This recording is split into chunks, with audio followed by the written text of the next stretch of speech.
Entonces, ¿qué son los flujos? Entonces, los flujos se definen a partir de dos constructores, el flujo vacío, que se llama stream.empty, y de un constructor de flujos que se llama stream.const. ¿Sí? Esa fue la idea de los flujos. Así como hay list.empty, así como hay la lista vacía y el constructor de listas, hay el flujo vacío y el constructor de flujos. Son idénticos en principio a las listas. La diferencia la vamos a ver ahorita. Así era al principio en Scala. Ahora en Scala hay una cosa que se llama lazy list en lugar de stream. O sea, ya no existe la palabra stream, sino la palabra lazy list, lista perezosa. Pero son lo mismo, representan lo mismo. Cuando yo hice estas transparencias, utilizaba la palabra flujo, flujo, flujo todo el tiempo. Entonces, lo único que hice fue actualizar a que en lugar, sigo usando flujo, pero desde el punto de vista de constructor de escala se llama lazy list, no se llama stream. ¿Listo? Entonces, por ejemplo, vamos a crear, para que ustedes vean la idea, unos rangos que se llaman rangos perezosos.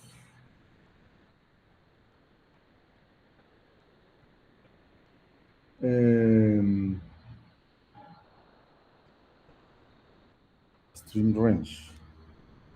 Entonces vamos a definir una función que se llama stream range, rango de flujo, un rango para un flujo, pero en forma de flujo. Entonces es entre el min y el max. Y lo que va a devolver esto, en lugar de devolver, si yo decía entre 10 y 1000, entonces me vuelve un de 10 hasta 1000. Ahora quiero devolver, si este rango, le digo, quiero verlo como una secuencia o como una lista, entonces está la lista de 10 a 10, ¿desde qué era? Desde 10 hasta 10.000, está la lista. Voy a hacer algo parecido, pero con flujos. Voy a crear rangos, pero con flujos. Entonces, este dice, vea, si min es mayor o igual que el max, entonces no hay nada que crear. Entonces cree el stream vacío. Y el stream vacío se crea con lazylist.end. Y si sí hay algo que crear, entonces se crea con lazylist.const. Dice, en el rango póngame a min y a ese póngalo en el rango que cree desde min más 1 hasta max. Entonces recursivamente voy creando todo el rango, pero como un flujo, todo el rango, pero como flujo.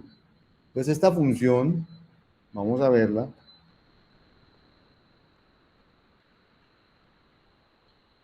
Me crea, por ejemplo, voy a decir el rango entre 1000 y 10.000.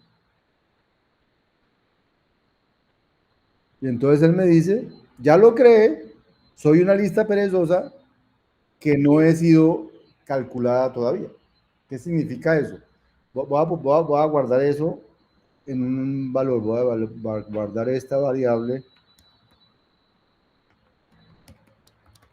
voy a llamar el flujo, ¡pim!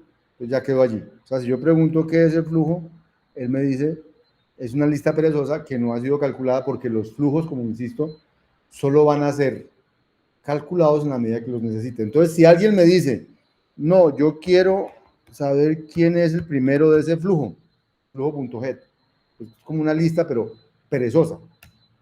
Es el 1000, recuerde que creamos de 1000 hasta 10.000, ¿cierto? Si yo quiero saber quién es el segundo, le digo, no, pues dígame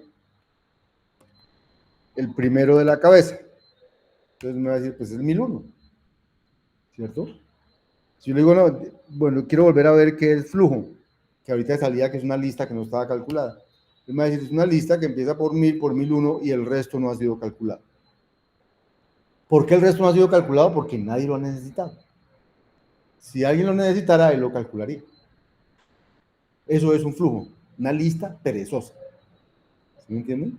Si yo quiero saber quién es el décimo elemento de ese flujo, él me lo va a decir, eso es 1010, porque ahí está. ¿Me entienden?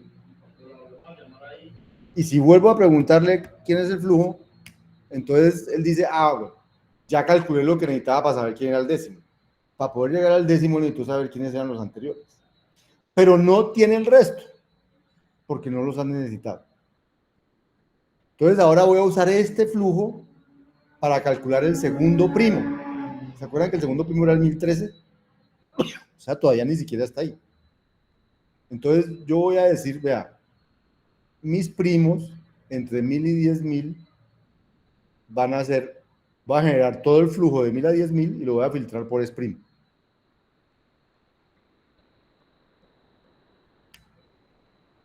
Y si yo le pregunto, ¿quiénes son los primos? Dicen, esos son los primos, ahí están. Ah, no, yo quiero saber cuál es el primer primo que hay ahí. Ah, bueno, el que está en la posición 0 o el primo es .het, si quieren. No quiero. Ahí es el 1009, es el primer primo de todos los que hay ahí. Si yo vuelvo y le pregunto quiénes son los, quiero ver los primos, me dice, ya llevo el 1009, el resto no me lo han hecho y luego no lo he calculado. Quiero saber el segundo primo. Ah, el segundo primo es el que está en la cabeza de la cola, ¿cierto? También puede decir primos de 2, pero bueno, como para que vean que es como una lista que no se ha calculado. El 1013, el mismo que nos salió ahorita.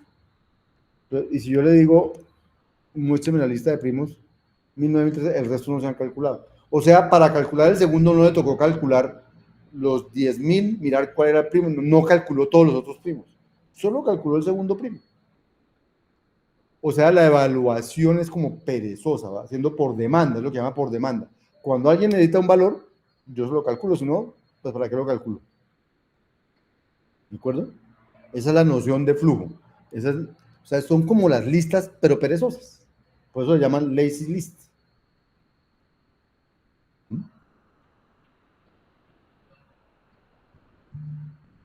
Bien. ¿Qué métodos tienen los flujos?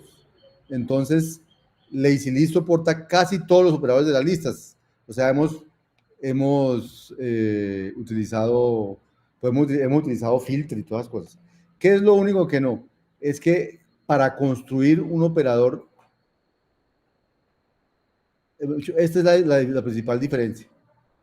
Cons, o sea, los dos puntos, siempre producen listas, no listas perezosas. Nunca producen flujos. Si yo quiero producir flujos, utilizo este operador, numeral dos puntos. Y con ese construyo flujos, no o sea, listas perezosas, no listas normales. O sea que yo puedo usar flujos donde usaba listas, solo que en lugar de cons utilizo numeral cons. Y ya creo flujos. ¿Listo? Esa es la gran diferencia con las listas. También esto lo puedo usar en los patrones para determinar si algo tiene un patrón de flujo o no. ¿Vamos?